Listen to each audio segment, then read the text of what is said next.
Hey, welcome back. First of all, I want to apologize for the heater. I hope that's not too loud or annoying, but it is cold down here in Texas right now, so I need that to keep functioning out here. I do not have central air heating in the shop. But today we are going to do some repair videos. I got quite a few I'm going to make on the same car. This is a 2010 Toyota Avalon. So if you're here to learn how to do a repair, you're welcome, and we're about to get into it. I'm going to show you how to take the outer tie rods off and then also swap the inner tie rod boots. So I want to proceed this by saying I'm doing a lot of different things on this car right now. I'm shooting a lot of different videos. So a whole bunch of stuff is going to be taken apart. Absolutely none of it, other than what we're starting at here, you need to do. So I just want to preface it with that. But here we go. Okay, so we're gonna look over here. You'll see I got my rotor off, I got my caliper off, I got my strut tower disconnected. All of this will be attached on yours. All you need to do, if you're trying to do this job at home, is jack up to your side of the car and support it, or put it on a lift if you have a lift, right, and get your tire off. At that point, leave everything how it is, and we're gonna go right to the tie rod over here. I'm gonna actually try and move my spindle back up into the strut real quick, just to make this a little easier and look a little normal. So give me 1 second. All right, here we go. So I kind of just stabbed my spindle back up in there just to make it a little more presentable and a little easier to work on. We are going to move down here to this outer tie rod. So you will see there is a castle nut right here with a cotter pin through it. We're gonna pull this cotter pin out, snip the end and get it pulled out, and then we're gonna zip this castle nut off. And so I'm gonna go ahead and actually knock that out off screen, and then try and get my lighting all right here, and then we will pick up from there. So I got the nut off. The nut is a 17 millimeter, by the way. So now I'm gonna show you a little trick I was taught. So if you need to pull the tie rod end out without damaging the boot and destroying it, you can put the castle nut on backwards, screw it in until it is flush with the bottom of the threads. So you just feel it with your thumb, lay down there and look. It doesn't really matter. This thing's got some grimies on it, but we'll be all right. So right now, here we go. We are flush with the threads. Once you have it there, you can actually hit up on this with like 3-pound sledge or just a regular old hammer, and it would pop it out of the taper at the top, and then you just unscrew it and you're good to go. So I'm gonna go ahead and do that now. It didn't like to screw on there too good, but there you go. See that? Popped it right on up, and she's ready to come out of the spindle now. Now, before we take it out, we got some things we gotta do. Let's set you over here. Okay, so now that we got it loose, before we take it out, we got a couple things that we gotta do here. So we're gonna clean up the threads, and we are going to mark the backside of the retention nut on the tie rod with paint. So that way we know the location of that. I do want to say, no matter what happens, if you're doing tie rods or anything in that steering linkage, there's a good chance you may have to get an alignment afterwards. We're gonna do everything in our power though to make sure that this alignment stays exactly like it is. So there's 2 methods we're gonna go about in this. We're going to mark the backside of the nut with paint, which should be good enough on this one because I'm putting the same tie rod in back on. I'm just trying to get to that boot. But we're also going to count the revolutions of the tie rod as we unscrew it. So for now, let me clean up the threads a little bit and get some fresh little paint pen on there, and I'll show you what that looks like whenever I'm done. All right, so I ended up using this Milwaukee marker here. This is the best thing I had. I'm not sure how well the camera will show it, but I just colored black all around the backside of the nut there. So that is our mark, our physical mark for this nut. So now we are going to put a wrench on here and a wrench on here and back that puppy off just so we can loosen it up. Then we can pop this tie rod up and we can start unscrewing the tie rod. All right, so I got this puppy nice and loosened up now. They are 19 millimeter on both this insert to hold the tie rod and the nut itself. So you're gonna need a 19 millimeter wrench, 2 of them, in order to take it off. But once you do that, just pop this puppy up, and now we should be able to unscrew this. If we have to hold it, this is also squared off over here on the backside, which we're gonna have to on this one.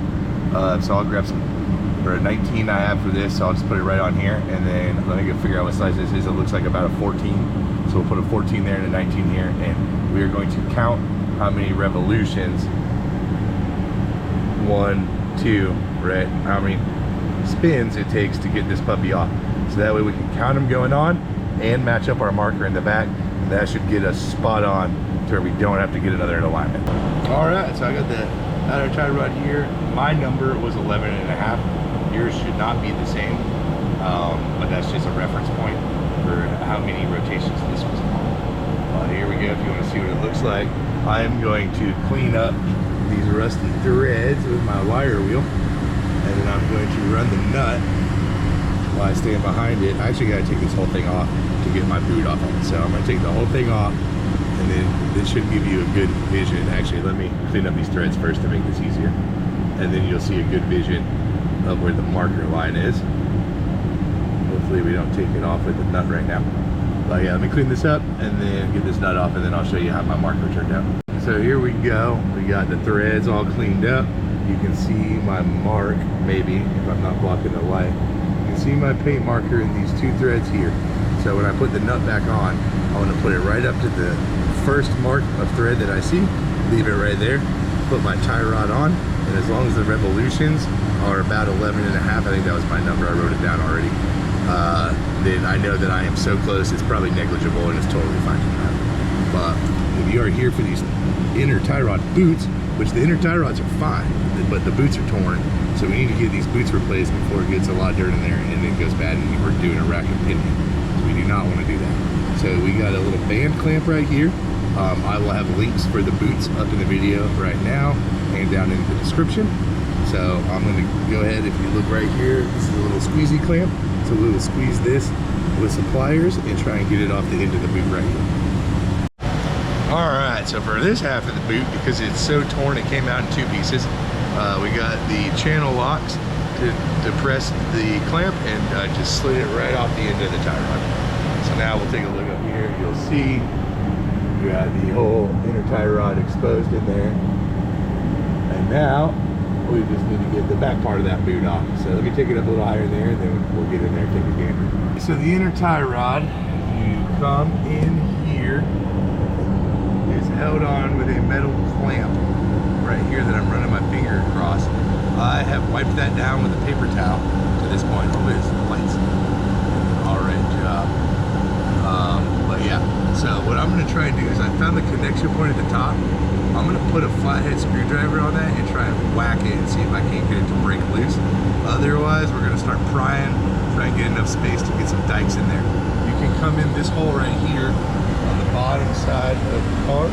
So just come right up in here with your hand. You should be able to access this passenger one. So I'm gonna work on getting that clamp off, and then we'll pick up with the new one. All right, so I was certain this was gonna be the worst part of the job, but I ended up getting a hold of the tab up there with my dikes and just twisting it a bit and pulling it, and I broke it right off of it. So now I'm gonna reach up here, you'll see this boot come right off of here. It's a tight fit too. There we go. So yeah, here's the rest of our boot. So I'm gonna go grab my Amazon replacement, and we're gonna put that puppy on. Also, I just wanna say, if for whatever reason you wanna use one of these metal clamps, it is a major pain to do in the vehicle like this. But yeah, you basically put this on, and then you're going to use a special tool, which I have over here. Looks like this. You'll fish this through here, and then this rotates, so it's through here. Then you rotate this puppy down, use this as leverage to pull it this way to tighten it down super tight, and then you tamp these little tongs, these little tabs over with a flathead screwdriver, and then you put a tamp in the center one and then cut off the end. Like I said, doing it in a vehicle is an absolute nightmare, which is why zip ties are the standard.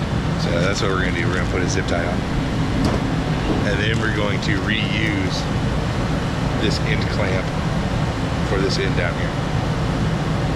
All right, here we are. It's the next day. I ended up not having zip ties, so I had to go get some this morning. I also had some other parts I was waiting on, so figured I'd pick it up today. But here you go. So I pre-put this zip tie on here. It is not tight at all, but it's enough to hold it in place.